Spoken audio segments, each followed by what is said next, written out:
Hi Jules, welcome back and welcome to another video. So today's video is my birthday gift reveal.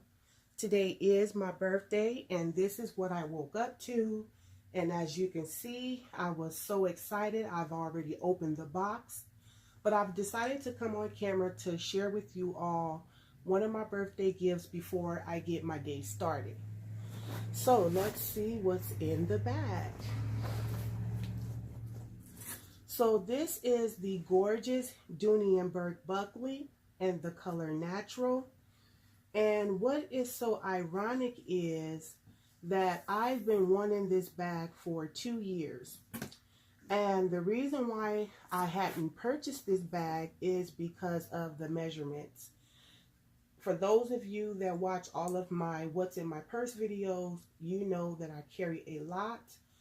But surprisingly, this bag is really spacious, and also all of my items was able to fit inside of this bag.